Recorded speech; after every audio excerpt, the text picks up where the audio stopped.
Bon, bonjour à tous, merci pour votre participation. Je vais rester debout pour faire un peu d'intimité. Donc, je me présente, Pierre Chalandon, dont je travaille au CETIM. Je suis directeur scientifique et technique. Et pendant une demi-heure, je vais vous faire partager un petit peu les challenges scientifiques et technologiques qui nous attendent pour la transition énergétique dans l'industrie mécanique. Donc effectivement, pas de destin français sans production industrielle forte. Je pense que ce salon en est le parfait exemple. Et effectivement, c'est la colonne vertébrale de notre économie. Donc on a deux opportunités effectivement à saisir. La première qui est la transition numérique, qui va accompagner tout ce qui va être produit, procédé. Et la deuxième, qui est un risque mais également une opportunité, c'est la transition énergétique, écologique, environnementale de l'industrie et notamment des produits qui vont être manufacturés. Et ce qu'on va échanger aujourd'hui, c'est un petit peu la vision sur l'ensemble du cycle de vie de la matière première jusqu'au reuse, jusqu'au recyclage. Donc il y a beaucoup de choses qui ont déjà démarré au niveau des politiques publiques. Donc avec des objectifs ambitieux qui sont déjà connus et d'autres qui vont arriver. Tout ce qui va être en lien avec les gaz à effet de serre, le CO2 et également différents targets et objectifs qui ont été décidés au niveau européen et puis au niveau mondial et qui petit à petit vont arriver. En bas, j'ai mis une frise qui vaut ce qui vaut, mais on voit qu'il y a différentes échéances qui arrivent. Il y a du très court terme en 2023 et également en 2050, on commence à parler de neutralité carbone au niveau de l'industrie. Et en 2030, des émissions réduisent de moitié. Alors ça va dépendre des secteurs et des marchés industriels. Et effectivement, au niveau français, il y a eu beaucoup d'anticipation qui a été faite et qui a accéléré pour anticiper tout ce qui va nous arriver, avec des accompagnements et des programmes associés. Et puis également, à droite, un peu un arsenal juridique. Il y a beaucoup de choses qui vont être imposées au niveau des produits qui vont arriver. Alors ça va des codes de marché public et aux différents mécanismes d'ajustement carbone aux frontières. Et différentes taxes, on va dire, et puis des différentes initiatives. Donc, on va avoir beaucoup de challenges technologiques effectivement à relever en lien avec tous ces sujets. Et donc, tout ce corpus réglementaire, avec déjà des échéances qui arrivent en 2025, vont avoir au moins 5 impacts. Le premier, c'est qu'on va nous demander de savoir calculer son empreinte carbone et environnementale au niveau du produit. Mais donc, ça va impliquer également d'être capable de le mesurer et de le prouver tout au long de la chaîne de production. C'est pour ça qu'on va parler de ce fameux indicateur sur la partie produit-process. Alors, on parle d'empreinte carbone dans un premier temps, mais on sait que l'empreinte environnementale va beaucoup plus loin que carbone, avec différents effets, gaz toxiques, différents effets sur la biodiversité. Donc, petit à petit, on va avoir différents thermomètre au-delà du fameux thermomètre carbone, qui est un thermomètre lié plutôt au changement climatique. Un sujet que vous connaissez, c'est REACH, qui existe depuis peut-être bien 20 ans. Et on va accélérer un petit peu le remplacement des substances dangereuses. Donc REACH, je rappelle, c'est tout ce qui va réglementer la partie risque sur la santé au niveau des molécules chimiques, sur le produit fini, mais également sur le procédé de fabrication. Donc tout ce qui va également impacter la chaîne de production. Également, on va parler de passeport numérique, de traçabilité, être capable à un instant T de prouver que mon produit correspond à tel impact carbone, à tel taux de matière recyclée, etc. Et être capable de le tracer. Un quatrième sujet qui est important, quand on parlera de la durée dans l'économie circulaire, ça va être allonger la durée de vie de ce qui existe, maîtriser la durabilité. Donc dedans, on va parler beaucoup de durabilité, de dimensionnement fiabiliste, de maintenance prédictive. On fait beaucoup aujourd'hui dans l'industrie de maintenance préventive, notamment pièces de sécurité. Donc du coup, on a quand même des pièces qu'on va jeter et qui sont encore fonctionnelles. Donc l'idée, c'est d'être capable de détecter très en amont un risque de défaillance et de changer avec ce qu'on appelle une maintenance prédictive. Et dans l'éco-conception, on va avoir à gérer également tout ce qui va être la partie réparabilité, reuse et recyclabilité. Donc on l'a vu dans la séance d'avant. Également, une autre exigence qui a déjà commencé depuis un certain temps et qui va s'accélérer, c'est incorporer des taux de matière recyclée, que ce soit polymère ou métal, dans le produit final. On aurait pu mettre également d'autres choses comme les produits biosourcés, mais là, c'est vraiment les cinq TAPAX importants. Et le contexte économique, vous le savez, est très particulier aujourd'hui, avec des tensions sur le coût de l'énergie, évidemment, mais également sur le coût et l'approvisionnement des matières premières. Alors, matières premières élémentaires au niveau de la métallurgie, mais également des matières premières au niveau des semi-conducteurs. Donc, en plus de ça, on va avoir dans la conception à gérer tout ce qui va être soit risque prix, soit risque d'absence sur le marché. Donc, en pensant déjà à des substances chimiques, on va dire, palliatives, mais également en essayant d'avoir la ressource le plus locale possible. Bon, je ne sais pas si c'est lisible, mais c'est le cycle de vie classique. Je pense que vous connaissez l'économie circulaire. Je ne vais pas tout détailler, mais vous faire un petit zoom, effectivement. Alors déjà, qu'on va concevoir un produit, on va parler d'éco-conception. C'est-à-dire que d'entrée de jeu, je vais regarder quelle est l'empreinte carbone de mon produit final. Okay, donc quelle matière première, quelle localisation, mais également, je vais gérer sa maintenance. C'est-à-dire en fait éviter tout ce qui va être obsolescence. Donc gérer, en fait, je vais faire comme des boîtes. Je vais gérer la partie électronique, la partie mécanique, pièces d'usure, pour être capable d'avoir une maintenance tout au long de la durée de vie du produit. Donc c'est un des gros challenges de l'éco-conception, parce qu'il faut raisonner à moyen et long terme. Donc être capable de dire dans 10, 15, 20 ans, c'est quoi les challenges et quelles devraient être effectivement les nouvelles électroniques ou nouvelles pièces d'usure à mettre. Donc dans l'éco-conception, on va beaucoup parler d'analyse cycle de vie, de matériaux, de chimie et de fiabilité. Donc c'est des métiers qui existent. Il y a des logiciels, notamment une équipe dédiée au C-Team. Mais aujourd'hui, ça reste encore relativement confidentiel. Donc l'idée, c'est effectivement de le généraliser à l'ensemble des produits. Alors, la partie ressources, c'est-à-dire rapidement, la matière première, aujourd'hui, c'est un facteur clé. Donc on va également regarder le taux de matière recyclée qu'on peut intégrer, le taux de matière biosourcée qu'on peut intégrer. Et dès en amont, c'est quoi ma filière d'approvisionnement? C'est-à-dire, c'est pas le tout d'avoir un taux de matière recyclée, il faut être capable à un moment de la trouver, parce qu'on va avoir une tension également sur les matières recyclées. Donc tout ça, il faut l'anticiper au plus tôt. Donc dans tout ça, dans les couleurs, en fait, il y a la partie management organisation, en bleu c'est la décarbonation, et puis en vert c'est produits co-responsables. Il y a un gros pavé sur management et l'organisation, c'est-à-dire que c'est vraiment on va dire une vision stratégique du comité de direction qui va impacter en fait chaque métier au niveau de l'entreprise. C'est pour ça qu'on va avoir un package dédié qui va aller vraiment de l'empreinte carbone jusqu'aux usages. C'est-à-dire qu'on va avoir l'impact des usages va avoir un effet important. Je prends toujours l'exemple d'une automobile qui reste la plupart du temps quand même à l'arrêt. Donc l'usage de la voiture fait qu'elle a un impact CO2, c'est un exemple. Après, une fois qu'on a produit, qu'on a conçu cette pièce, on va la produire. Et donc, on va avoir une grosse partie sur la partie usine de production. Donc, dans l'usine de production, on va avoir des flux, des matières premières sortant, des produits finis. Et entre-temps, je vais amener de l'énergie, de la chimie, de l'eau, etc. Et en sortie, je peux avoir du CO2, de l'eau polluée, etc. Donc, au maximum, dans l'usine, on va essayer d'être en économie circulaire. Alors, le plus classique, c'est de réutiliser, par exemple, des copeaux d'usinage in situ.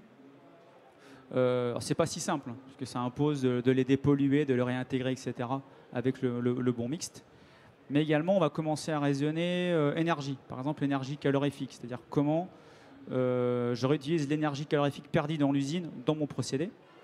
Ça peut être également le CO2 produit, comment je le réutilise effectivement dans mon procédé.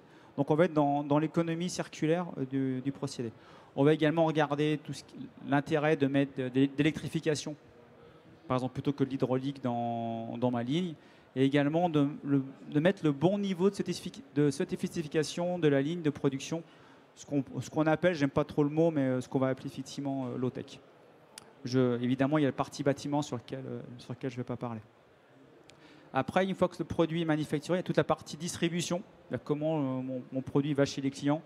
Donc là, on va commencer à parler effectivement de e-mobility, de véhicules électriques effectivement au niveau distribution. On parlera d'hydrogène, etc. J'ai effectivement un slide là-dessus. Et puis après, il va y avoir l'impact de mon produit pendant son utilisation. Donc pendant qu'il est utilisé, il peut effectivement émettre du CO2 et avoir différents impacts. Il doit être maintenu, il doit durer le plus longtemps possible. Donc effectivement, dans ces parties consommation, on va parler de maintenance au maxi, on va dire, et de reuse, c'est-à-dire de seconde vie effectivement d'un produit. Je pense par exemple une batterie automobile qui, à partir d'un certain niveau de dégradation, pourrait être utilisée par exemple dans les bâtiments. Donc on va essayer de réutiliser au maximum ces produits sur la partie reuse. Et à la fin, quand on n'a plus le choix, on va le recycler. Et puis à la fin, effectivement, on sera sous forme de déchets. Mais au maximum, effectivement, on va essayer d'avoir effectivement la partie des 3 R. Donc voilà effectivement le cycle de vie qui est important. Et donc au niveau de la mécanique, on a interrogé un petit peu l'ensemble des grands mécaniciens français. Et on a du coup déroulé en 5 briques un petit peu, c'est quoi les challenges techno et scientifiques qui vont arriver. Donc le premier, il y a effectivement comment j'aide une entreprise ou un comité de direction à définir un plan stratégique au niveau de mon impact environnemental. Ce que je disais, c'est vraiment un plan d'entreprise. Donc être capable déjà de m'évaluer à l'instant T au niveau du carbone et d'avoir effectivement un plan de progression derrière associé. Donc pour à la fin avoir une maîtrise énergétique qui, au-delà de l'impact carbone, a également des gros intérêts économiques. D'autant plus aujourd'hui, on a effectivement une envolée du coût des matières premières. La deuxième partie qui va être reliée effectivement plus à l'item ressources et matières premières. Donc un premier item, on va parler d'énergie renouvelable, H2 et récupération d'énergie. Bon, je vais faire un petit zoom par exemple sur l'hydrogène sur lequel on parle beaucoup aujourd'hui. Donc l'hydrogène qui est effectivement un moyen unique de stocker une énergie et effectivement après d'introduire une fonction électrique sur un système.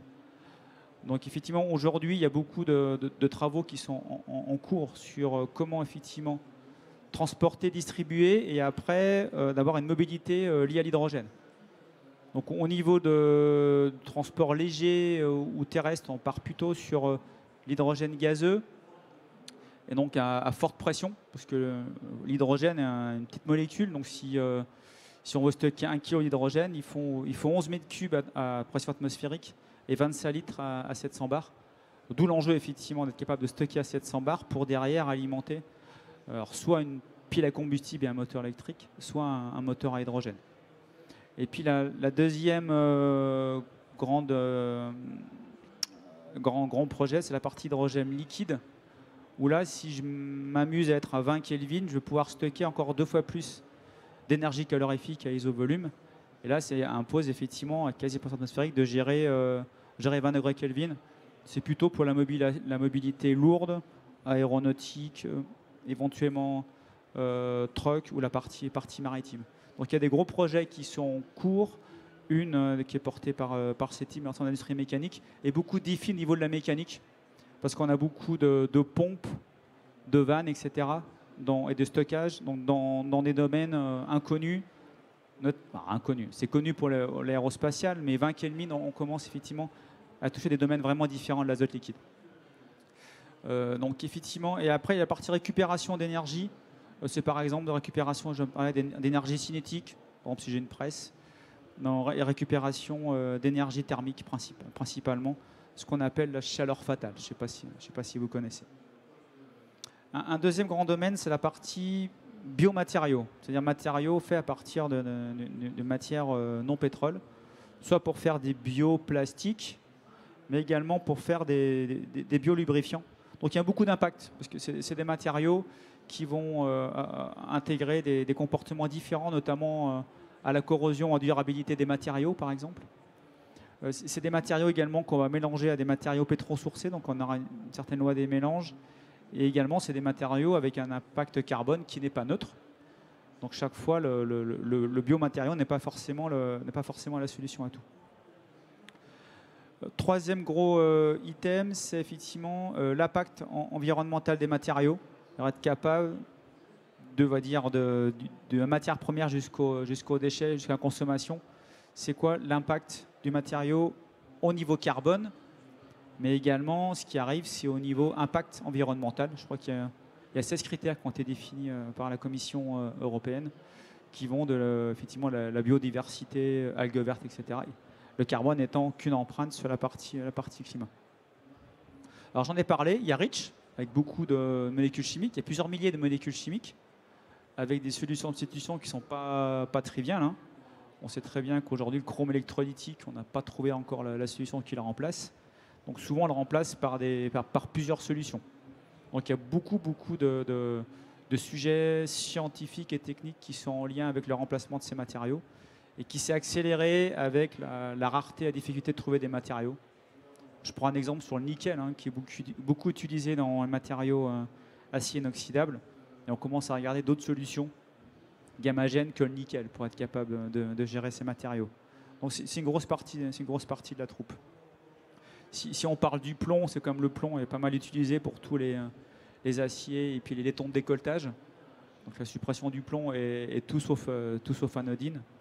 Sur les fluides de coupe, c'est pareil. Hein, la partie fluide de coupe a aussi des impacts importants. Tout ce qui va introduire de la chimie, au niveau du collage, c'est souvent la préparation de surface. Et au niveau des traitements de surface, pareil. Donc on peut avoir des décapages chimiques, etc. Donc on a beaucoup d'enjeux sur la partie surface, traitement de surface, liés à REACH et liés aux effluents. Au niveau de la production, j'en ai parlé un petit peu. On va beaucoup parler de technologies propres. Je ferai quelques zooms, par exemple, sur l'usinage les cryogéniques, introduction de l'électrification, traitement de surface avec moins de consommation d'eau, par exemple. Donc il y a pas mal de sujets en cours là-dessus. La partie également valorisation des échecs, qui pourrait être une conférence en tant que telle. Hein. Parce que si je prends l'exemple tout à l'heure d'une batterie où on a beaucoup de matériaux complexes à recycler, une batterie c'est recyclable, par contre derrière il faut trouver la manière économique et la manière du reuse associé. Et après la maîtrise de la consommation énergétique à empreinte carbone, c'est ce que j'en ai parlé, c'est effectivement une vision globale sur la ligne. J'accélère un petit peu. Après il y a la partie usage. Donc durabilité, c'est typiquement, j'en ai parlé depuis tout à l'heure, faire un dimensionnement fiabiliste, c'est-à-dire qui va au plus juste par rapport à un profil de mission. Typiquement, il y a des industries où on fait une conception fiabiliste qu'une pièce la plus faible mécaniquement rencontre un cycle sévère le plus élevé. Si on est 1 sur 50 000, j'ai garanti par exemple 4 ppm de sûreté. Donc c'est toutes des stratégies, si on arrive à maîtriser, à connaître le profil de mission, on est capable de faire un dimensionnement au plus juste. C'est très automobile, j'ai fait 10 ans d'automobile, c'est pour ça. La partie également allègement des structures qui ont un intérêt dans le transport, c'est-à-dire qu'à isopoids, je peux embarquer plus de produits. Intérêt dans la consommation directe d'énergie, mais également intérêt par exemple dans la partie batterie, où je vais pouvoir soit loger plus de batterie, soit effectivement alléger mon véhicule. Donc dans l'allègement, on a beaucoup en fabrication additive, tout à l'heure on l'a vu, mais également le multimatériau, la gestion de l'aluminium avec le composite, etc. Et après l'évaluation de performance, on a mis les pompes, mais c'est comment on va beaucoup parler d'IoT, c'est-à-dire comment je mets différents capteurs dans une pompe pour connaître par exemple in situ son cycle de mission et adapter effectivement ses performances, mais également pour mesurer des débuts de dégradation et effectivement faire la bonne maintenance. Et le recyclage fin de vie, j'en ai beaucoup parlé. Le recyclage au niveau des composants, et dans ces composants, on devra traquer jusqu'à la substance chimique. Alors pour des problèmes certes environnement, mais également sur des problèmes de propreté chimique, par exemple d'un métal. J'accélère un peu parce que le temps passe vite. Je vous montre quelques projets qu'on a pu faire ces teams avec différents partenaires. Là, c'était un projet européen, notamment dans l'usinage, où on avait fait une formule. Alors, ce n'est pas une formule magique, mais c'est une formule qui permet de prendre des décisions au niveau comité de direction. Alors, c'est toujours l'économie qui on décide à la fin, mais d'avoir le meilleur compromis entre l'économie et effectivement l'impact carbone. On était allé jusqu'à le lieu de production, donc on introduisait comment on distribue le produit et la matière première. Donc c'était un projet européen. Un deuxième item, tout à l'heure j'en ai parlé, c'est l'usinage, soit sous forme cryogénique, soit sous forme CO2 supercritique. En tous les cas, c'est que je me passe d'un lubrifiant pour être capable de gérer la partie évacuation des calories et la partie tribologie, lubrifiant. Si je prends par exemple le CO2 supercritique, donc c'est une molécule à 73 bars et 31 degrés.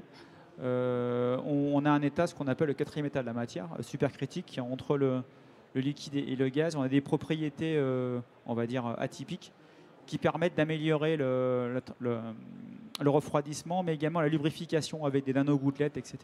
Donc on arrive effectivement à non seulement avoir un impact environnemental optimisé, mais également à gagner beaucoup en durée de vie outillage. On peut aussi faire de la cryo au niveau fragmentation des copeaux, que ce soit par exemple à l'azote liquide. Un autre item, c'est la partie contrôle non destructif, qui utilise souvent pas mal de chimie. Donc on avait mis au point avec la société NTN du contrôle de santé matière de pièces de forge, alors toujours dans l'automobile, pour voir tout ce qui était repli, notamment en remplaçant le visuel par la thermographie infrarouge activée. Alors là, c'est par induction. Donc en gros, je viens chauffer la matière et je regarde effectivement le rayonnement électromagnétique pour être capable de détecter des fissures. Et ça, je peux l'automatiser et en mettant un petit peu d'IA, je peux le rendre intelligent et le caler par rapport à des sanctions qui étaient avant visuelles. Donc ça, c'est parti. On arrive à l'automatiser. Notamment, bon, on gagne beaucoup en partie environnement, mais également en termes de conditions opérateurs, parce que ce n'est pas un métier marrant, mais également en termes de fiabilité effectivement de la sanction, parce qu'on est déterministe. Un autre item, alors c'est des choses qu'on fait régulièrement en C-Team, c'est qu'on va évaluer, alors la pompe avait 100 ans, mais on l'a fait pour la Tour Eiffel, on va dire le temps de vie résiduel d'une installation mécanique en fonction de ce qu'elle a vécu. C'est-à-dire qu'on va regarder comment elle a été dimensionnée, comment elle est chargée aujourd'hui, comment elle va être chargée demain. Donc de voir combien de temps elle va tenir, comment on pourrait la renforcer si on veut tenir plus longtemps, et également derrière d'avoir un plan de maintenance associé. Alors, ça peut être soit de la surveillance, ou soit également des capteurs pour voir un petit peu les risques au niveau fissuration. Donc là, on l'a fait pour une dôme, on l'a fait pour beaucoup de choses. On l'a fait pour des ponts, pour des grues, pour des ponts roulants, etc.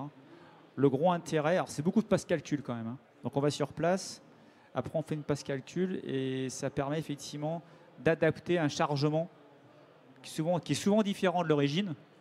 Bon, on s'en est pas trop soucié avant. Un dernier item qui est au C-Team Grand Est, là c'est une machine de recyclage des matières premières thermoplastiques, soit thermoplastique pur, soit thermoplastique type composite. Donc je ne veux pas aller dans le détail, ça avait été présenté en GEC, mais l'idée c'est soit je broie ma matière composite en évitant de désenzymer la fibre de ma matrice pour être capable derrière de reconsolider sans de risque de délamination, soit effectivement je refais de la matière première où je fonds le thermoplastique et je le remets par rapport à du tissu UD ou 2D. Donc effectivement, en conclusion, alors j'avais que 30 minutes, mais l'idée c'est effectivement vous sensibiliser qu'il y a beaucoup de technologies dans tous les défis qui nous attendent, que l'industrie mécanique et manufacturière est vraiment présente sur l'ensemble de la chaîne de valeur. On va parler de tous les métiers de la mécanique dit classique. Je vous ai quand même parlé pas mal de IoT, data et de plus en plus d'intelligence artificielle. Et également, on a le métier de la chimie, les métiers des matériaux et des nouvelles énergies, sachant que, j'insiste toujours, elles ne sont pas concurrentes, toutes sont complémentaires, toutes ont leur intérêt, toutes ont leurs limites. Donc moi, l'idée, c'est d'aller, qu'on parle du véhicule électrique, de l'hydrogène, etc., énergie renouvelable, il faut être capable de les faire coexister, c'est l'enjeu.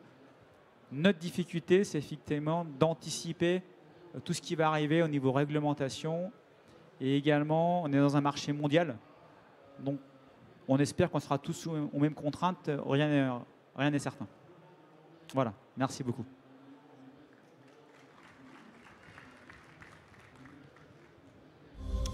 Du coup, je suis désolé, j'ai été bavard. J'ai pas de temps pour les questions.